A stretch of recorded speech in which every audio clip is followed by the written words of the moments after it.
आप सबका अपने चैनल साइंस विद सूरज राठौर में स्वागत करता हूँ। एक बार फिर से हम लोग अपने इस नई वीडियो में फिजिक्स का एक नया टॉपिक लेके हम आप चर्चा करते हैं। आज हमारा टॉपिक है स्पीड, चाल। गत चैप्टर का ये टॉपिक है, तो आज हम लोग डिटेल में समझेंगे कि चाल किसे कहते हैं और उसके प्रकार कौन कौन से हैं। चाल तथा उसके प्रकार। तो समय वेस्ट न करते हुए हम लोग स्टार्ट करते हैं कि चाल किसे कहते हैं। पहले हिंदी में डिफिनीशन बताते हैं, फिर इंग्लिश में बात करेंगे। तो किसी वस्तु द्वारा एकांक समय में, एकांक समय का मतलब होता है 1 सेकेंड। किसी वस्तु के द्वारा एकांक समय में तय की गई दूरी को चाल कहते हैं। अगर हम इंग्लिश में डिफिनीशन देखें, distance travelled by body in per unit time is known as speed. Distance travelled by body in per unit time is known as speed. किसी वस्तु के द्वारा एकांक समय अथवा 1 सेकेंड में तय की गई दूरी को हम चाल कहते हैं। और जो चाल होती है वह एक अदिश राशि है। It is a scalar quantity. यह एक अदिश राशि है। अगर स्पीड का हम लोग फॉर्मूला देखें कि फॉर्मूला क्या होता है, तो चाल बराबर डिस्टेंस, अगर हम देखें चाल बराबर दूरी बटे समय। Speed is equals to distance upon time. Speed is equals to distance upon time.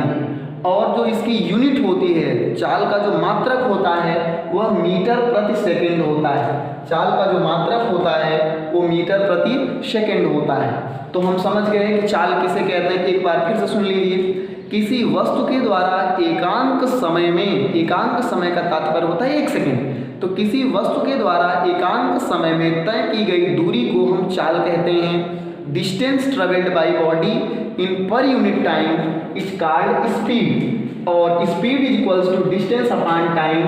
Hindi में चाल बराबर दूरी बटे समय। यह एक अदिश राशि होती है, स्केलर क्वांटिटी होती है और इसका मात्रक मीटर प्रति सेकंड होता है। आइए हम चाल के प्रकार देखते हैं। यहाँ पे लिख रखा है मैंने, 4 प्रकार की चाल होती है। पहला है यूनिफॉर्म स्पीड, जिसे हम एक समान चाल कहते हैं। आइए समझते हैं एक समान चाल या यूनिफॉर्म स्पीड किसे कहते हैं। जब कोई वस्तु समान समय में समान दूरी तय करे। जैसे मान लीजिए कि कोई वस्तु 1 सेकेंड में 10 मीटर जाती है और फिर 1 सेकेंड में फिर 10 मीटर जाती है, फिर 1 सेकेंड में 10 मीटर जाती है। तो 1 सेकेंड 10 मीटर, फिर से 1 सेकेंड फिर 10 मीटर, फिर से 1 सेकेंड फिर से 10 मीटर। तो जब कोई वस्तु समान समय में समान दूरी तय करती है तो इस प्रकार की चाल कहलाती है एक समान चाल, जिसे हम इंग्लिश में यूनिफॉर्म स्पीड कहते हैं। आइए समझते हैं क्या है। When body covers equal distance in equal time is called uniform speed. When body covers equal distance in equal time is called uniform speed. जब कोई वस्तु समान समय में समान दूरी तय करती है तो हम इसे यूनिफॉर्म स्पीड अथवा एक समान चाल कहते हैं। आइए अब हम आपको समझाते हैं कि नॉन यूनिफॉर्म स्पीड, जिसे हम असमान चाल कहते हैं। नॉन यूनिफॉर्म स्पीड क्या है कि जब कोई वस्तु समान समय में असमान दूरी तय करे। जैसे अगर हम बात करते हैं यहाँ पर कि कोई वस्तु 1 सेकेंड में मान लीजिए 10 मीटर दूरी तय करती है, पुनः अगले 1 सेकेंड में ये 20 मीटर तय करती है, फिर पुनः 1 सेकेंड में मान लीजिए 8 मीटर दूरी तय करती है। तो हम यहाँ पे देख रहे हैं कि पहले 1 सेकेंड में 10 मीटर, फिर 1 सेकेंड में 20 मीटर, फिर 1 सेकेंड में 8 मीटर की दूरी तय करती है। तो समय तो समान है, समान समय में असमान दूरी। जब कोई वस्तु समान समय में असमान दूरी तय करती है तो इस प्रकार की चाल को हम नॉन यूनिफॉर्म स्पीड अथवा असमान चाल कहते हैं। आइए डिफिनीशन देखते हैं क्या कहती है।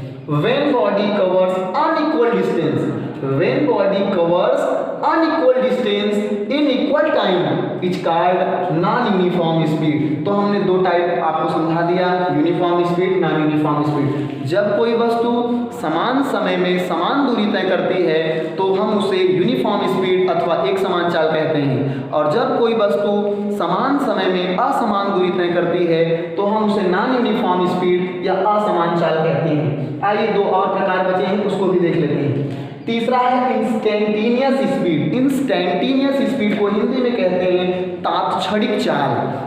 तो आइए समझते हैं तात्क्षणिक चाल क्या है। किसी वस्तु की किसी एक निश्चित समय पर, जैसे मान लीजिए कि कोई वस्तु गति करना प्रारंभ करती है 9 बजे और कहीं वस्तु पहुंचती है 9:30 पे अपने गंतव्य स्थान पे, तो अगर हम बात करें कि 9:13 पे उसकी स्पीड क्या है या 9:17 पे क्या स्पीड है, किसी एक फिक्स समय पर the speed of body at any fix instant of time, किसी वस्तु की किसी एक निश्चित समय पर, जैसे मैंने एग्जांपल लिया कि अगर कोई वस्तु मान लीजिए 9 बजे चलना प्रारंभ करती है और 9:30 बजे अपने गंतव्य स्थान पे पहुंच जाती है, तो 9:17 पे कुछ चाल होगी, 9:13 पे कुछ चाल रही होगी।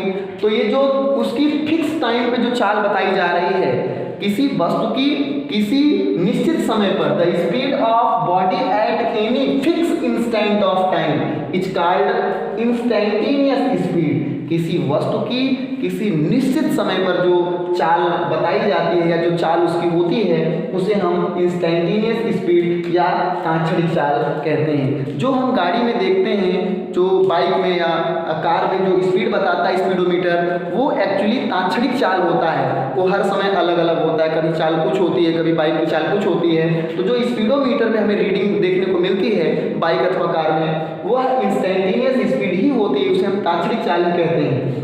तो तीसरा भी हम लोग समझ गए। आइए एक और आखिरी बचा है एवरेज स्पीड, जिसे हम औसत चाल के नाम से जानते हैं। तो देखिए औसत चाल क्या है, किसी वस्तु द्वारा तय की गई कुल दूरी, किसी वस्तु द्वारा तय की गई कुल दूरी तथा कुल समय के अनुपात को, किसी वस्तु द्वारा तय किए गए कुल दूरी तथा कुल समय के अनुपात को हम औसत चाल कहते हैं। यहाँ पे डिफिनेशन देखते हैं, the ratio of total distance to the total time, ratio of total distance to the total time is called average speed। Average speed का जो फॉर्मूला है, average speed is equals to total distance divide by total time. Average speed is equals to total distance divide by total time. तो ये जैसे हमने यहाँ पे example लिया है, यहाँ पे अगर हमें एवरेज स्पीड निकालना होगा तो जो एवरेज स्पीड निकल के आएगा आपका टोटल डिस्टेंस, तो देख रहे हैं 10, 20 और 8, तो ये हो जाएगा 38 और डिवाइड बाय अगर सेकेंड देखें तो 1 2 3 सेकेंड, तो ये हो जाएगा 38/3 मीटर पर सेकेंड। ये आपकी एवरेज स्पीड हो गई।